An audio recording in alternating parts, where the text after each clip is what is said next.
Bu ülkenin %97'si Müslüman ama başörtüsü ve dini bayramları kutlamak yasak. Burası Tacikistan. Türkistan'da yer aldığı için çoğu insan bu ülkenin Türk kökenli olduğunu düşünüyor. Çünkü çevresindeki Kazakistan, Kırgızistan, Özbekistan ve Türkmenistan gibi ülkelerin büyük bölümü Türk halklarından oluşuyor. Ama Tacikistan tamamen farklı bir ülke. Yaklaşık 10 milyon nüfusa sahip olan bu ülkenin insanları Türk değil. Aksine Fars kökenliler. Hatta ülkede konuşulan Tacikçe aslında Farsçanın bir lehçesi. Yani kültürel olarak düşündüğümüzde Tacikistan Orta Asya'nın ortasında kalmış küçük bir İran gibi. Fakat işin en ilginç kısmı da burada başlıyor. Çünkü İran bugün şeriat sistemiyle yönetilen bir ülke. Tacikistan ise tam tersine dini kuralları baskılayan bir devlet yapısına sahip. Az önce de söylediğim gibi nüfusunun yaklaşık %97'si Müslüman olmasına rağmen ülkede uzun yıllardır kamu kurumlarında ve okullarda başörtüsü yasağı uygulanıyordu. Ve geçtiğimiz yıllarda çıkan yeni yasalarla birlikte işler çok daha ileriye gitti. Tacik hükümeti başörtüsünü ülke kültürüne ait olmayan yabancı bir kıyafet olarak tanımladı. Yani bu yasaya göre artık başörtüsü ithal edilemeyecek, satılamayacak ve yaygınlaştırılamayacak. Sadece bu kadar da değil. Çocukların dini bayram kutlamaları, genç erkeklerin uzun sakal bırakması, aşırı dini görünüm oluşturabilecek birçok detay da yasak kapsamına alındı. Üstelik bu kurallara uymayanlara oldukça ağır para cezaları uygulanıyor. Haliyle tam da burada pek çok insanın aklına şu soru geliyor. Nüfusunun neredeyse tamamı Müslüman olan bir ülke neden dini görünümü yasaklamaya çalışır? İşte Tacikistan'ı ilginç yapan şey tam olarak bu. Çünkü bu ülke sadece bir Orta Asya ülkesi değil, aynı zamanda Sovyetler Birliği'nin bıraktığı en sıra dışı miraslardan birisi. Ama tüm bunlara rağmen gerçeği söylemek gerekirse bugün Tacikistan, Türkistan'ın en fakir ülkelerinden birisi. Aynı zamanda en gizemlilerinden biri. Eğer videoyu beğenip kanala abone olduysanız gelin şimdi Tacikistan'ın bilinmeyen dünyasına birlikte göz atalım. Öncelikle şunu netleştirelim. Tacikistan resmi olarak bir cumhuriyet. Fakat batılı kaynakların büyük bir bölümü ülkeyi kişisel diktatörlük olarak tanımlıyor. Çünkü ülkenin lideri İmam Ali Rahman 30 yılı aşkın bir süredir iktidarda. Evet, yanlış duymadınız. Tam 30 yıldan fazla. Üstelik Rahman aslında eski bir Sovyet bürokratı ve Sovyetler Birliği dağılmadan önce adı İmam Ali Rahmanov şeklindeydi. Daha sonra Sovyetler çöktüğünde isminden Rus etkisini simgeleyen O ekini kaldırdı ve kendisini daha milli bir figür olarak konumlandırmaya başladı. Bugün Tacikistan'daki devlet sistemi hala çok büyük ölçüde Sovyet refleksleriyle yönetiliyor. Zaten ülkenin dini konulara mesafeli yaklaşmasının temel sebebi de bu. Çünkü Sovyetler Birliği döneminde Orta Asya'daki dini yapılar ciddi şekilde baskı altına alınmıştı. Camiler kapatılmış, din adamları kontrol altına alınmış, dini eğitim büyük ölçüde sınırlandırılmıştı. Tacikistan bağımsız olduktan sonra ise bu reflekslerin önemli kısmı devam etti. Ülkede son yıllarda dini görünümü ve dini yaşamı sınırlandıran çok sert uygulamalar devreye sokuldu. Özellikle genç erkeklerin uzun sakal bırakması güvenlik tehdidi ve radikalleşme riski olarak görülüyor. Hatta bazı yabancı kaynaklara göre geçmiş yıllarda polislerin sokakta erkekleri durdurup sakallarını zorla kestirdiğine dair iddialar bile gündeme gelmişti. Öte yandan 18 yaşından küçük çocukların camilere gitmesi de ciddi şekilde sınırlandırıldı. Yani bir çocuk ailesiyle birlikte düzenli şekilde ibadete gitmek istese bile devlet bunu kontrol altında tutmaya çalışıyor. Ramazan döneminde okullarda ve kamu kurumlarında dini görünürlüğün artması için çeşitli baskılar uygulandığı da sık sık konuşuluyor. Tacik hükümeti özellikle Arap kültürünün Orta Asya'da yayılmasını milli kimlik için tehdit olarak görüyor.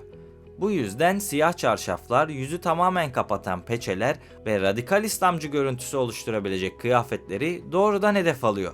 Hükümetin resmi açıklamalarına göre tüm bu baskıların amacı ülkeyi radikalizmden kurtarmak. Fakat eleştirmenlere göre mesele sadece güvenlik değil.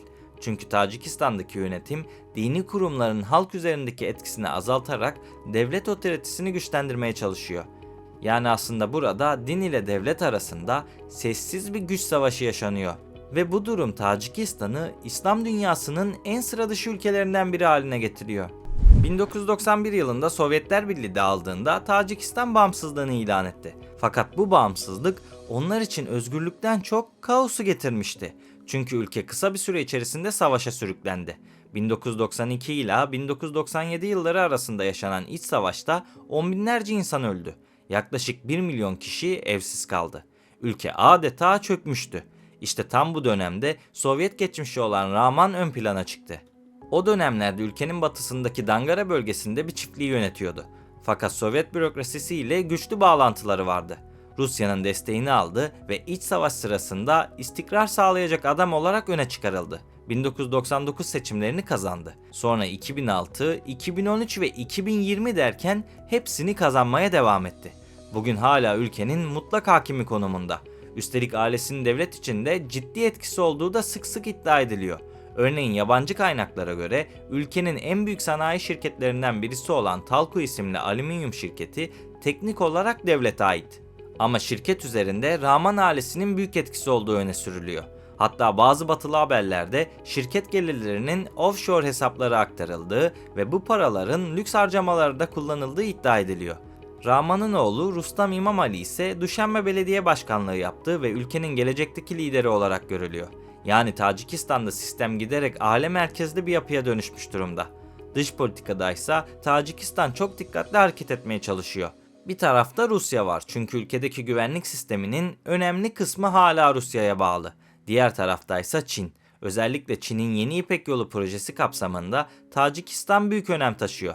Fakat bu yakın ilişkilerin bir bedeli de oldu. Tacikistan'ın Çin'e olan borcu 1 milyar doları aştı ve 2011 yılında ülke Pamir Dağları'nın yaklaşık 1000 kilometrelik bir bölümünü Çin'e devretmek zorunda kaldı. Karşılığında ise Çin bazı toprak iddialarından vazgeçti.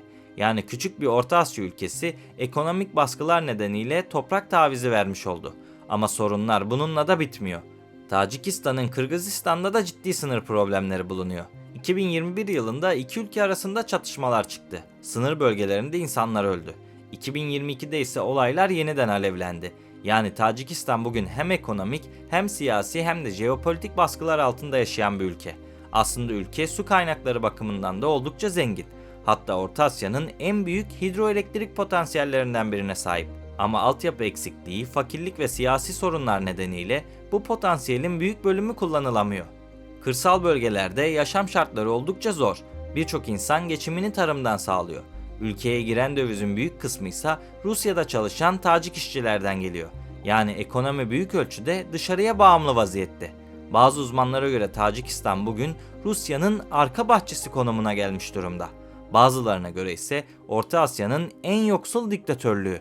Ama her ne olursa olsun Tacikistan kesinlikle dünyanın en sıra dışı ülkelerinden birisi. Bir tarafta İran kültürü, bir tarafta Sovyet mirası, öte tarafta Çin'in baskıları ve tam ortada kimliğini korumaya çalışan bir toplumdan bahsediyoruz. Peki siz dini geleneklerin yasaklandığı bu ülke hakkında neler düşünüyorsunuz? Tacikistan sizce güvenlik için mi bu politikaları uyguluyor yoksa toplum üzerindeki kontrolü arttırmak için mi? Fikirlerinizi yorumlarda belirtmeyi unutmayın. Bu vesileyle de Kurban Bayramınızı kutluyorum arkadaşlar.